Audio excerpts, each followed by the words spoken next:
One of the biggest patches I've seen for Bannerlord in ages just hit with beta branch 1.8.0.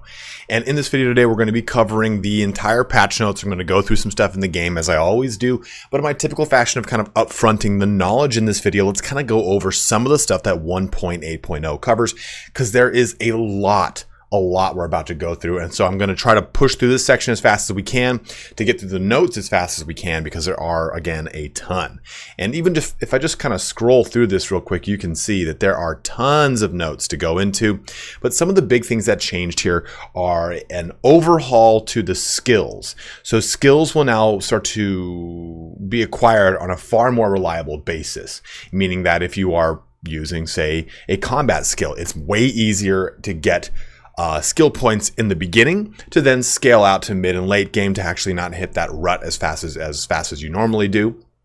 Leadership has gotten a massive overhaul to its experience gain, so that now you gain leadership experience when your troops gain experience. Same thing with roguery, now gives you better experience scaling. Scouting now gives you really good experience scaling because you get scout experience the faster your party moves on the map. So having more horses, having higher food content, all those little things that increase your party's move, less prisoners, stuff like that, that now contributes passively to your scouting experience, which is very huge.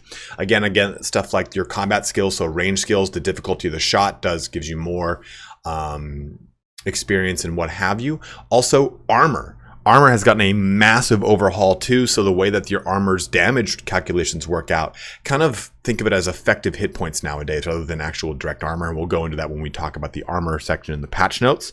The battle system itself, the battles when things fight, that's not changed.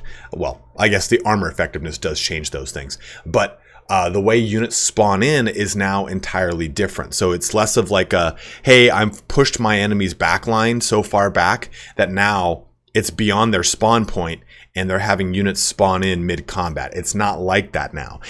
I guess the easiest way to correlate it is to kind of Call of Duty. How Call of Duty's spawn points, depending on the Call of Duty you're playing, because some of them are shit and some of them are good, are the safest point away. The spawn point is you spawn on the player on your team that is the furthest and safest from the enemy.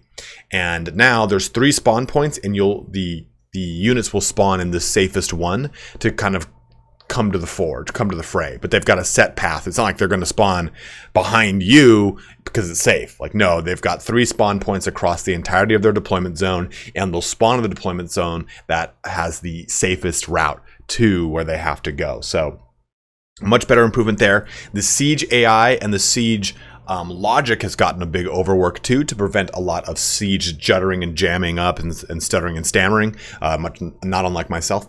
But also they've changed the kind of logic behind where the defenders and the attackers go. So smaller sieges, the attackers will now start to focus on an entry point that they find easiest rather than spreading out to all of them. And for defenders, they won't defend the gate if the gate is not breached. They'll actually put units across other places. And if it's melee units that are waiting for a breach or waiting for the walls to be scaled, then they'll stay safe. They'll stay hidden and away from range combat. So a lot of improvements to overall combat. The campaign AI has been improved as well, with sieging and being able to actually sufficiently siege. The way the armies actually move around the map is way better, so that they'll actually stay at a true frontier. They won't say, hey, I'm making an army, and it's like way back in their territory. They'll choose the settlement that is closest to their enemy, so they'll make their army around there. And also the logic behind creating armies has been improved substantially. Workshops and caravans also have had their trade good value, I guess you could say, increased. Overall, trade goods have been changed entirely, so there's more of a supply and a demand. Well, there is more demand and the different supply. So each and every workshop has some level of viability, with certain ones being better in certain locations. So now you truly feel like there's a actual living organic economic system, versus like, yep, just make wool weaveries in not wool weavery, I think it was a fur. fur or wool in Khazate lands and call it a day. You know, that's what it always was. It's actually changed now. There's actually a good high risk, high reward. And the economy system itself has been just completely changed. And troops have been completely changed. A bunch of overhauls to different items being swapped around and stuff like that. I'll cover those in their own respective videos, but this is just going to be the beta patch notes. The big question though is like, should you play it? So right now, the change to the way the game's economy is very drastic. And I think that we're going to see a lot of it shake out across the beta branch 1.8 rather than it being 100% viable right now. I think you should play it on a new save. Do not boot your current save up in 1.8.0 because it changes so many things. And I don't know, I personally have not tested it, but I do not know the long-term ramifications on your save. So I think if you want to try 1.8, do it on a new save. It will be backwards compatible with old saves as it always is, but there's such a huge change to the game in 1.8. You should make a new save. And if you are someone that deals a lot with crashing, you deal a lot with a lot of different things, and you run a lot of mods, don't play 1.8. It's just going to cause you a huge headache. If you don't experience a lot of crashing or you don't run a lot of mods, jump on 1.8 now, try it out, have some fun, see what the game's going to look like in a month or so once this beta branch comes out, because it's going to change the way the game feels for you. That's my like kind of should you play it spark notes there, because I do think that this is a really awesome patch and you should play it, but I want to warn you ahead of time. It's going to change so many systems that until mods get updated, and if you have existing mod files on your game, they might cause you a lot of crashes, a lot of headache, and it might make you very frustrated. But that is the down and dirty here. The upfront knowledge for 1.8. That's 7 minutes of coverage of the upfront knowledge. That's to give you an idea of how dense this patch is. So for those that want to stick around for the down and dirty, for the full in-depth look at the beta patch notes, go ahead and stick around. But if you are heading out, please don't forget to comment, like, or subscribe. All that action, I can't tell you how much it helps me out, and it helps out anyone else who is a content creator.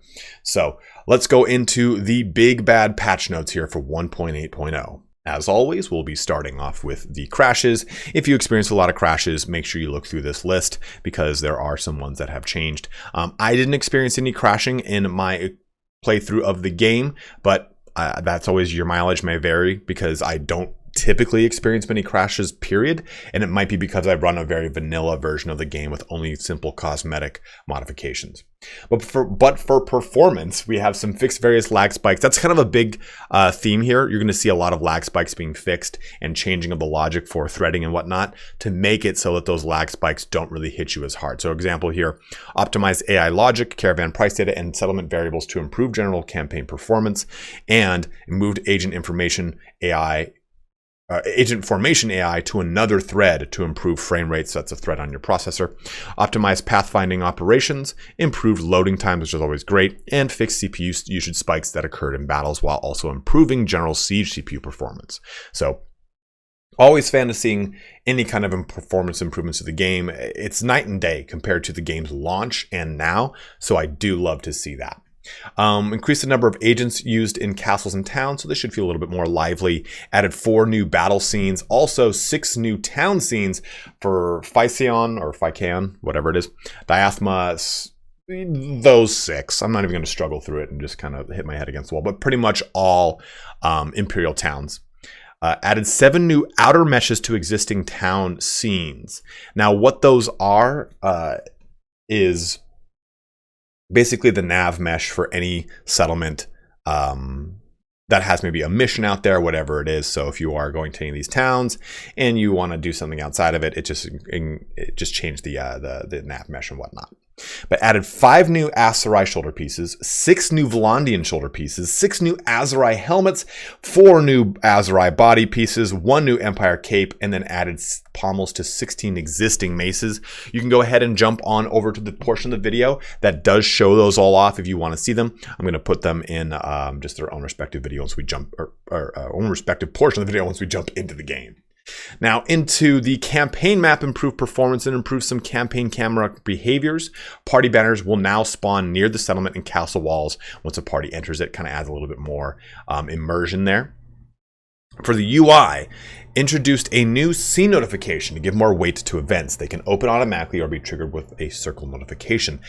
Scene notifications are cinematics. They've added these cool little pop-in cinematics that are very akin to older versions of Total War, or stuff like maybe the executions. You've seen the little kind of rudimentary cinematics that shows you, but there's a whole set of cinematics for anytime you get married, a newborn, heir coming of age, the main storyline. So all these are in there. Joining a kingdom, kingdom creation, kingdom destroy, clan member death, 2 variations, death from old age, main hero dies in battle. So the game now has a lot more immersive qualities to it, which I really like.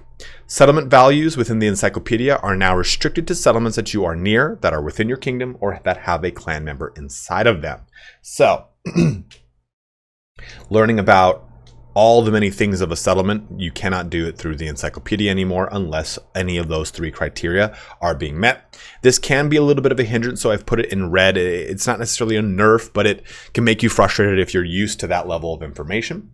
Also, they added a new difficulty here. Heroes can now die in combat if you so wish, and you have 3 different variations here.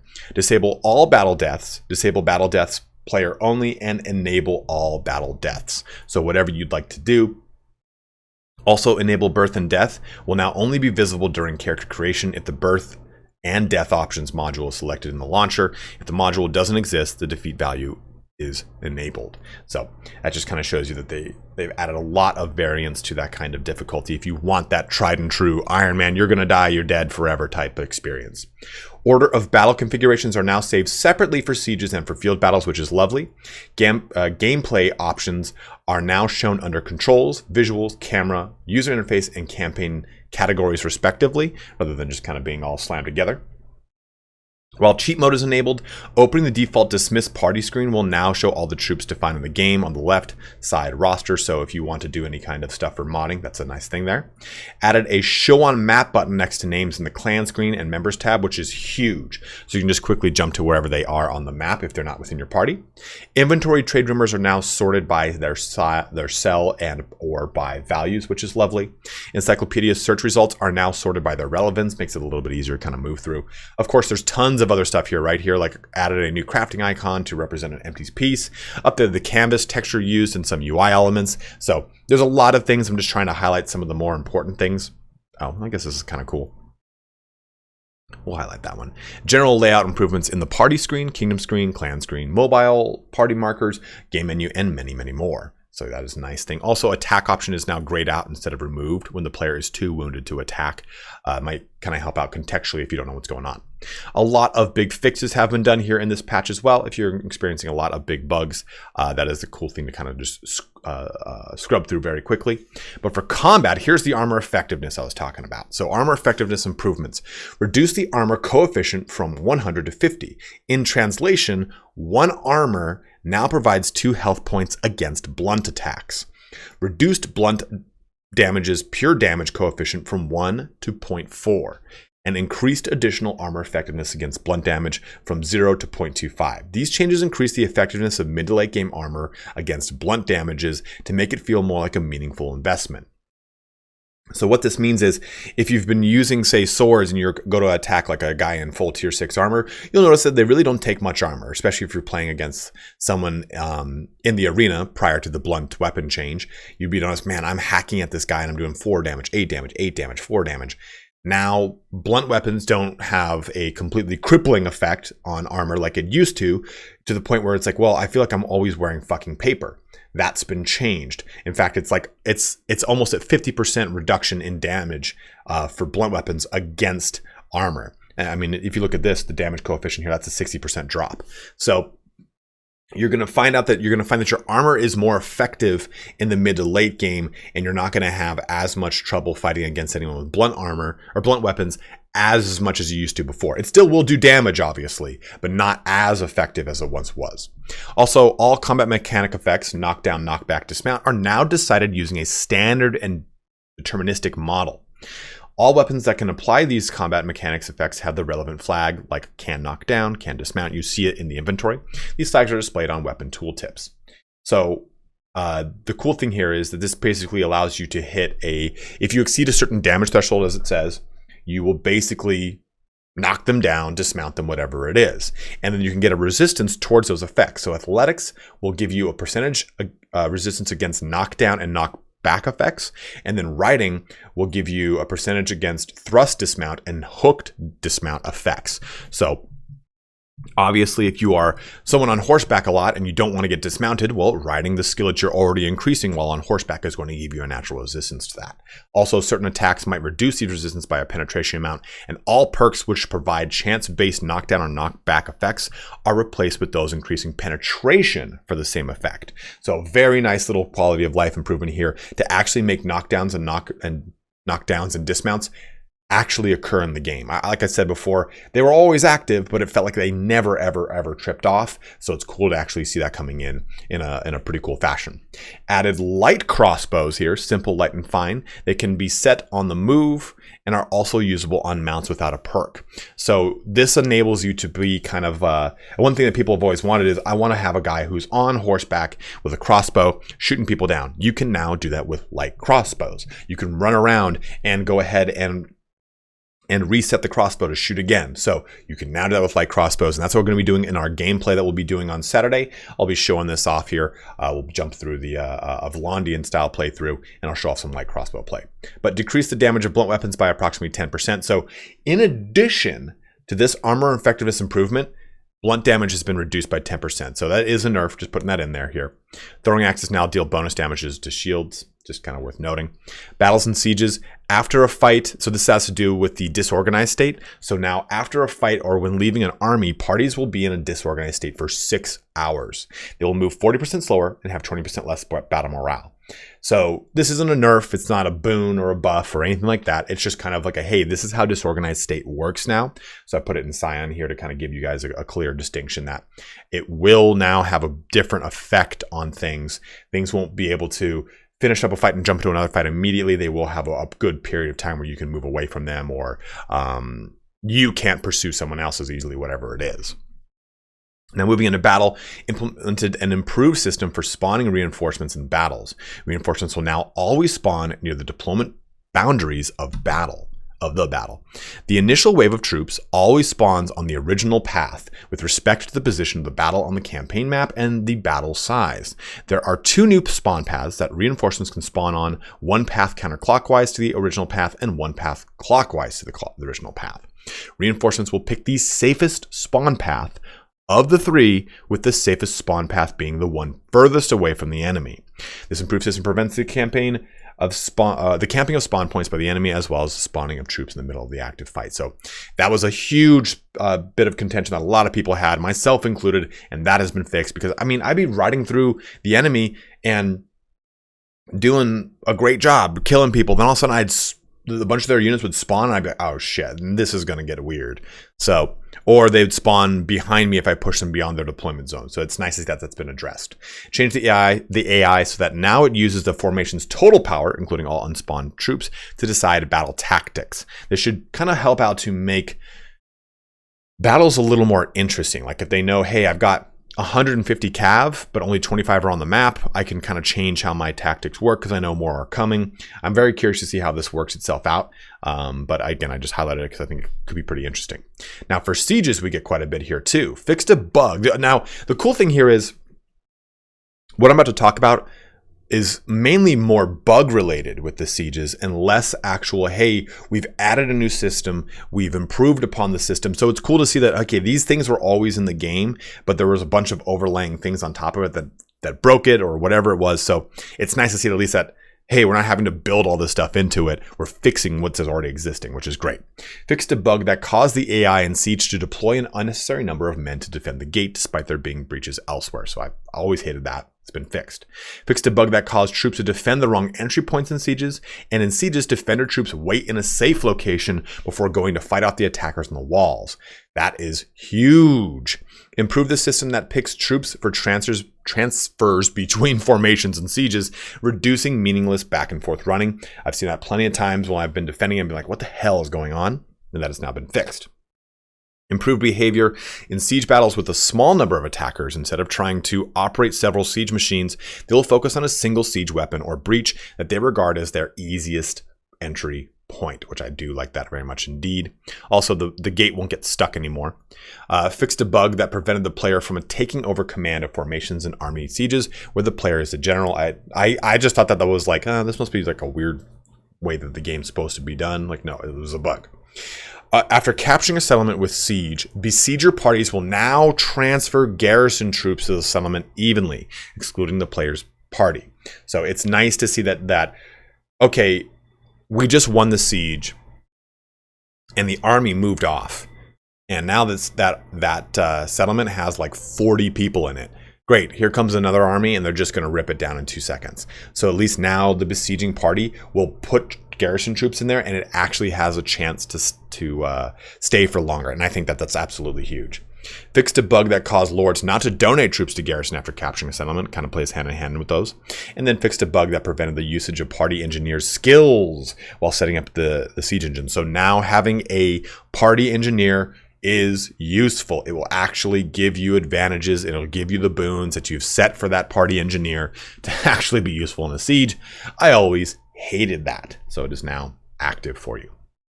The character development system, again, like I've said earlier, they changed a lot of this stuff. So you can now reset your characters and companions' park assignments through the Arena Master for a suitable price, which I do love indeed.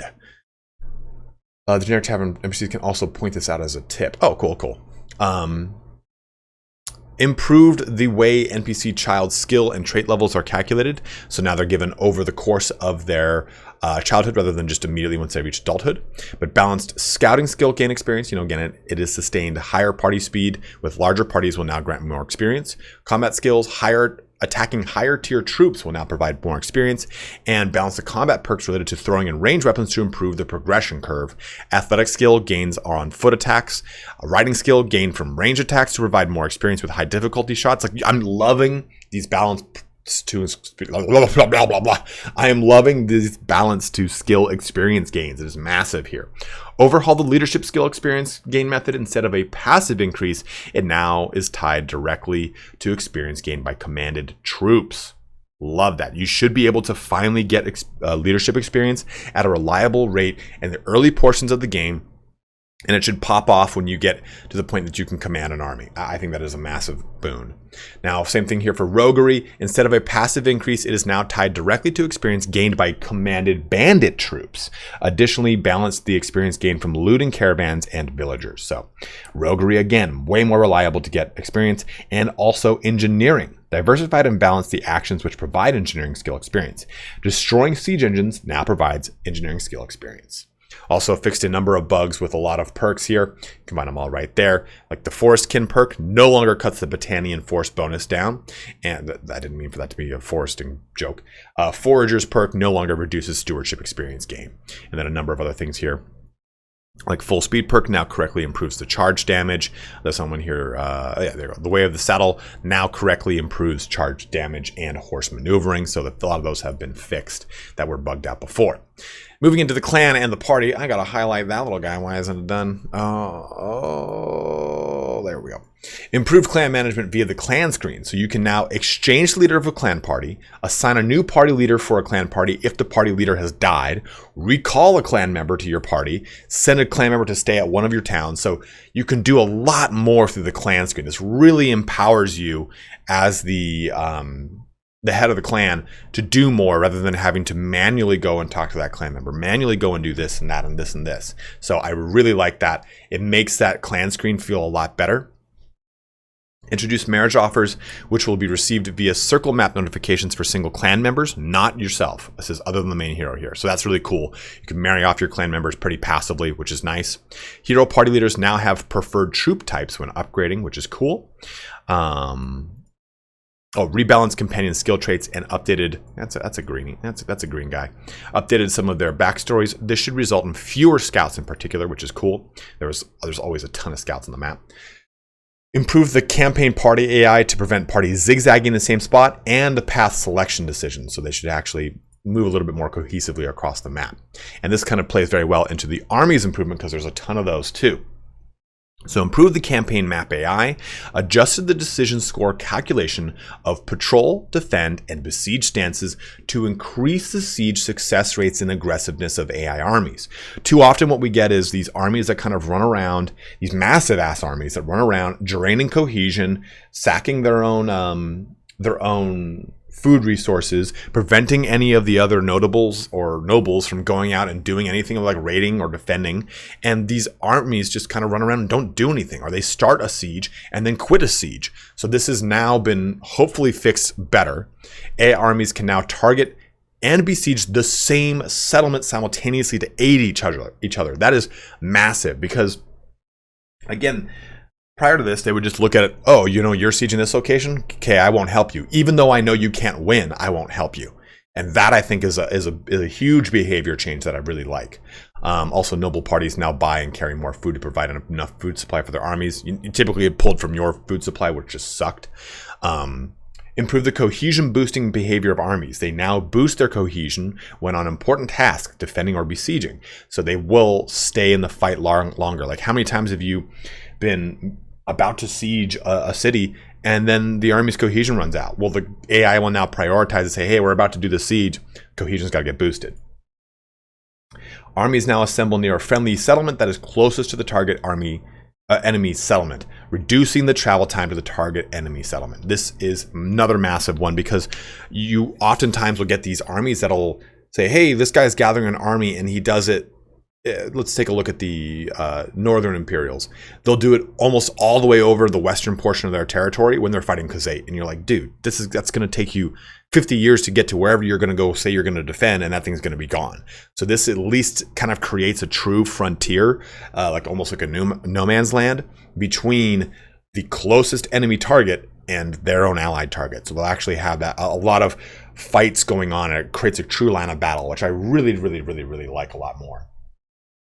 Kingdoms and diplomacy introduce mercenary and vassalage offers. So the AI will start to present these to you, the player, saying, hey, come on over, be a mercenary, come on over, be a vassal. So a little bit more of a immersion boost there. I would like to see true diplomacy added into the game. That's a big thing that a lot of people have asked for, myself included. So I would really like to see something that allows me to do some way to increase diplomacy. And they have actually made it so the AI kind of recognizes your fame and renown if they've talked to you before. So it's not like the same 5 canned, like, oh, do you know who I am type responses.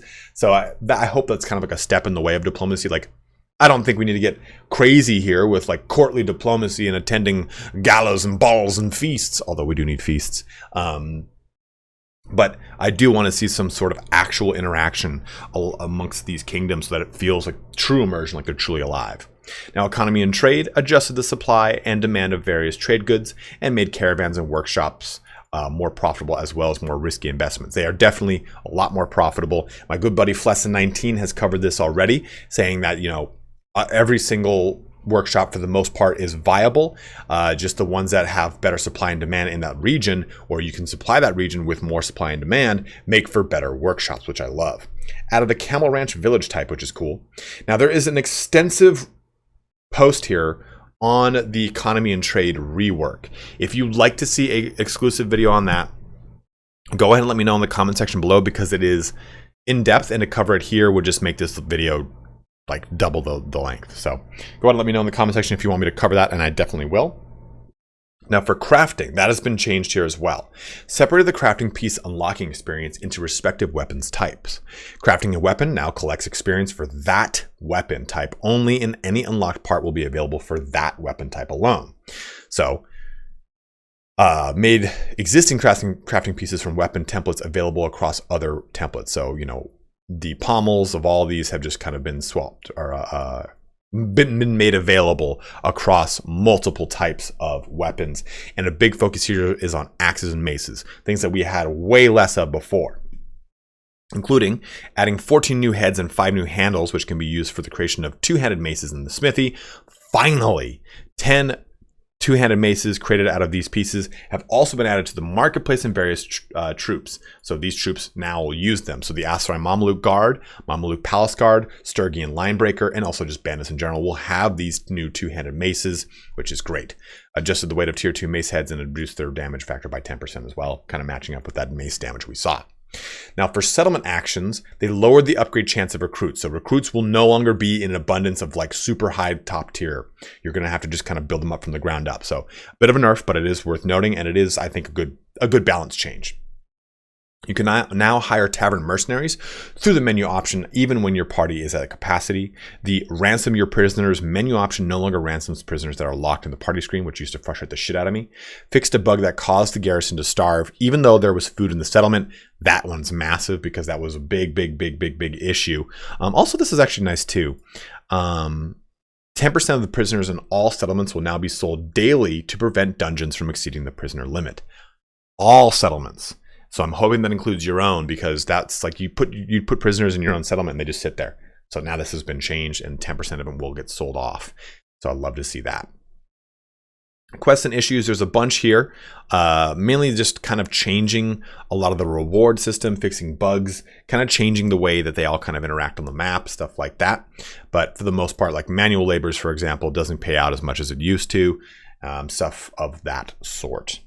Now for conversations and encounters, improve the recognition of the player by NPCs in dialogue. If a player has high or low relations with an NPC, but they are not famous, the NPC now still knows their name. For example, NPCs, Morning Penny, should know how or who has been attacking their villages and caravans. And I like that. Again, creates that better immersion. I now know what the hell, I now know that they know what the hell's going on in the world. Also, a huge change, I think I can, there we go, to troops and items here. Again, I can cover this in its own video. Just go ahead and let me know in the comment section below. We did this last time and I'm more than happy to do it again, but a lot of stuff has been changed. A lot of stuff has been changed here. So if you want to see it, go ahead and let me know and I will cover everything. I mean, a lot of it, like item name changes. The Woodland Cloak has gone to the Woodland Cape. That's not too important. I probably wouldn't cover pretty much anything here. The Francesca has gone to the Francesca. It's just a different spelling. So stuff like that. The Romphalia is now the Romphia. So on and so forth. So let me know in the comment section and I shall do it. Added new encyclopedia entries explaining personality traits, which is lovely. Lets you get an idea of how they actually work and what they really do. For multiplayer, not a whole ton has changed here, but in the 1.7.2 main branch patch, there was a massive amount of stuff added to multiplayer. The biggest problem, though, I will tell you with multiplayer is there's an issue with matchmaking. It seems to crash, not work too well right now. And it seems that their primary focus is on single player with a tertiary focus. I'd even say secondary. Tertiary focus on multiplayer for launch. Launch seems to be the time that they'll start pivoting back towards multiplayer because that's when we get dedicated servers and everything. I personally will be jumping hard into multiplayer once we get closer to launch, whenever that is. Now for both single and multiplayer, we got improved the shadow effects of particles and low graphic settings, added new UI sounds and updated some existing ones, and then some kind of stuff here. Named the advanced order to engage. It's actually kind of cool. I like that. Remembering space, added direction visuals to circle selectors, Cheerio to better convey the selection process, and performance, of course, always like stuff like this. Really good to see that performance improvements. Always a fan. Improve the camel idle animation to make bridles look better. So for combat, trees no longer considered as obstacles while drawing the direction with the mouse when giving orders to formations. So it makes it kind of easier to plant people where you're trying to move them. They'll move around the tree rather than you not being able to do it. Improve the weapon reach calculations in terms of preciseness. Improve the ranged agent's aiming system by fixing some position computation and target agent visibility issues. Perfect blocks no longer extend the attack ready duration, and improve the melee combat AI in interior scenes to prevent agents from constantly hitting walls and doors, which is so huge when you're doing a keep battle. Increase the aiming sensitivity if you're using a controller, and then reduce the speed of mounts while walking down steps, stuff like that. But for the most part, the modding stuff, as always, does not really apply to me. And I'd say for the the general player, but I did want to highlight this. Added an experimental search functionality to the inventory screen. It can be enabled with UI.set_inventory_search_enabled 1 or O. It's on or off, obviously, while the inventory screen is open. We think modders can use this functionality to test and find their items in game more easily, and it can be nice for anyone who just wants to find all these new items and put them into their inventory, whatever it is. You can just go ahead and do that. And it enables you to search through the inventory, which if you are doing a mod, I like the Game of Thrones mods or the Warhammer mod, I know they've got tons and tons and tons of items, and sometimes it can be a pain in the ass to find them. So it is a nice thing right there. So let's now move into the game to show off some goodies. So just taking a look at character creation, we can see some of the new stuff that we can do with the clan member death possibilities. Now that reduced by 100%, 50% are realistic.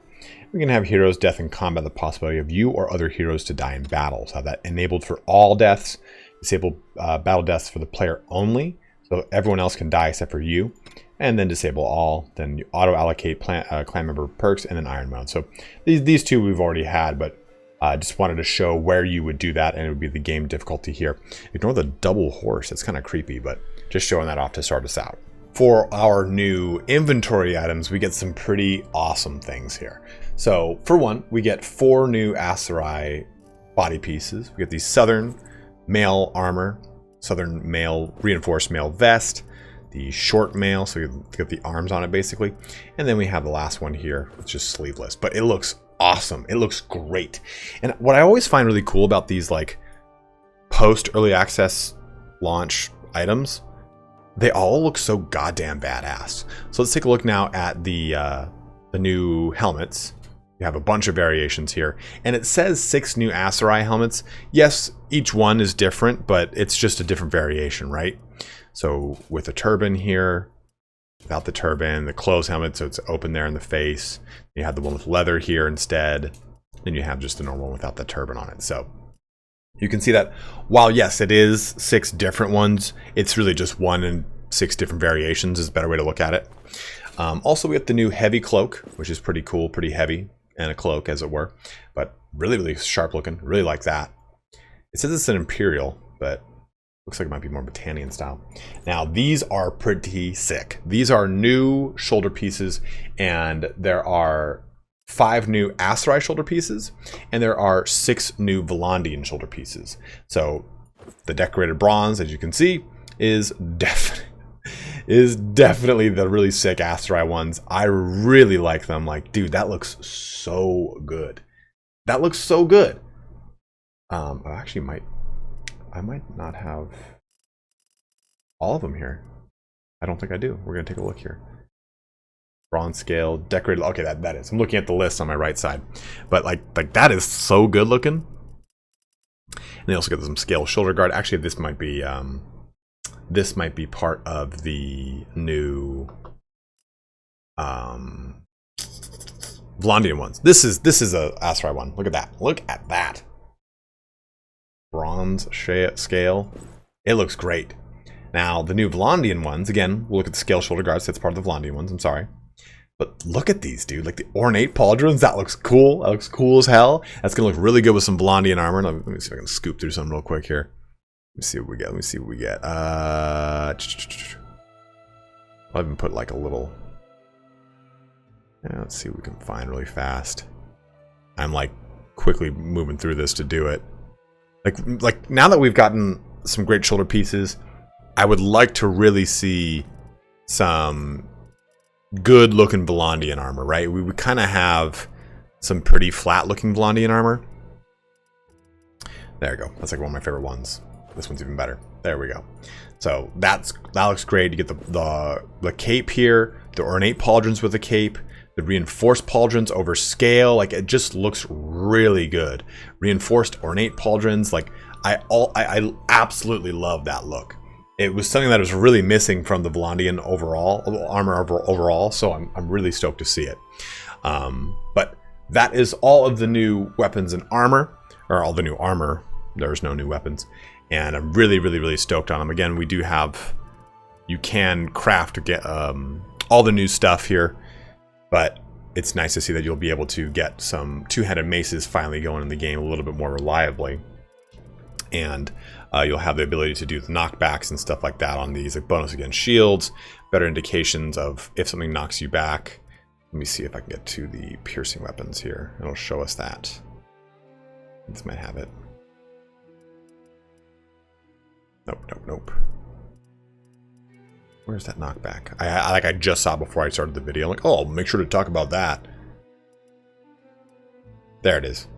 So thrust attacks can dismount riders, and swing attacks can dismount riders. And the long, fine steel spear, which looks new to me, but either way, those are your new armor pieces here for Vlandia and for Aserai. Showing off the trade screen just to kind of give you an idea of how different economy is here and the price points of things. Just to quickly look at it here.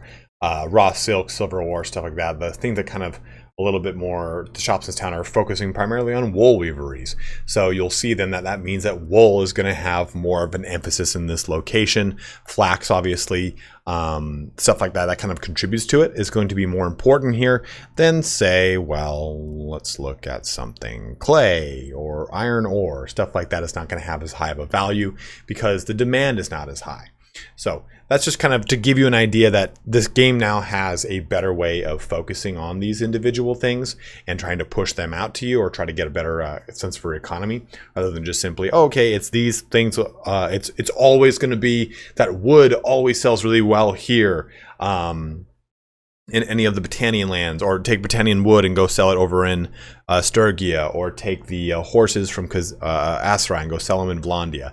Those things still do work, but the supply and demand is different. It's not the same demand because if the supply is high. So it's actually kind of fluctuates with the game, which I really like. And by the way, here's like kind of that armor kind of all put together into a really cool, nifty little fashion. But just wanted to show that off really quick with the trade and the economy. Take a look at the campaign map. I gotta say, it feels very different. It feels very good. I don't know if I ever remember hearing the ambient waves. Can you hear them crashing there? Like, the map itself feels very smooth to move around, a lot more than it has before. Doesn't feel stuttery or stammery in any kind of locations. Again, not unlike myself.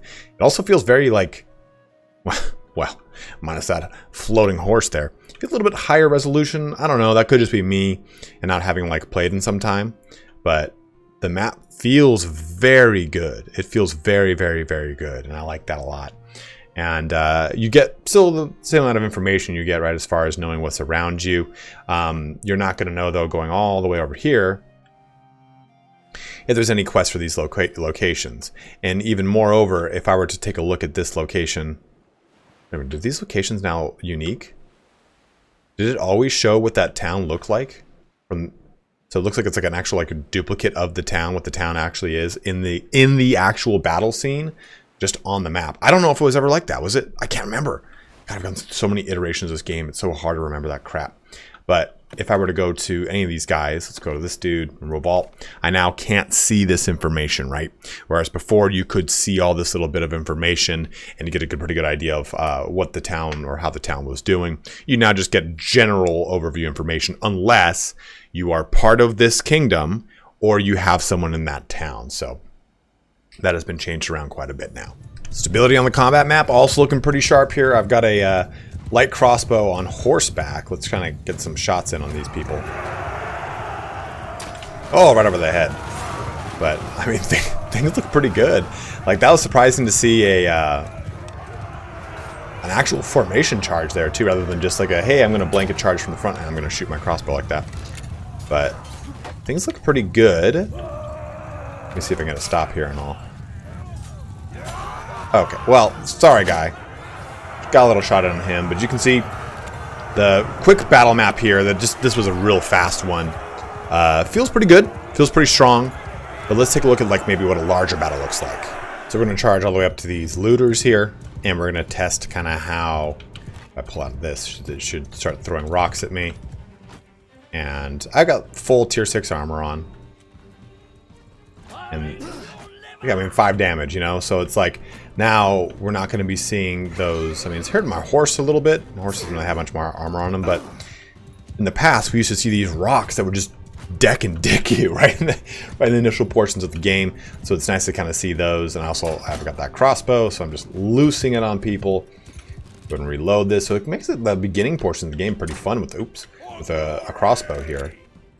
But it's nice to see that these rocks, like this alone is a really good test of some of the blunt damage against heavy armor, because you'd be in full armor and you'd get rocked by these looters. So nice to see that actually kind of being balanced out. But let's try and see what a larger scale battle looks like.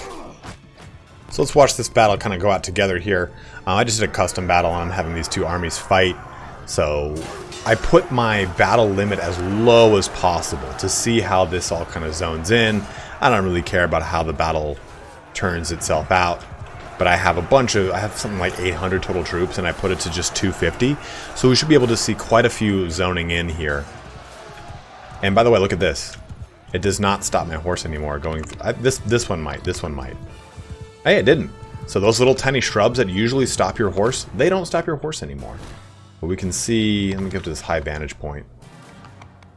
Because we should start to see some of our other troops coming into this fight. And that limitation helps us get a better idea of how this zoning in works. Kind of move over to them. Yeah, so those are my troops coming in from the back. That spawn point seems to be kind of like a little rubbery, like it moves backwards. But there's them coming in over here in little in like waves and pockets. I do see a bit of an issue here. Like, clearly, I should have looked at the custom battle parameters, and my troops are outmatched.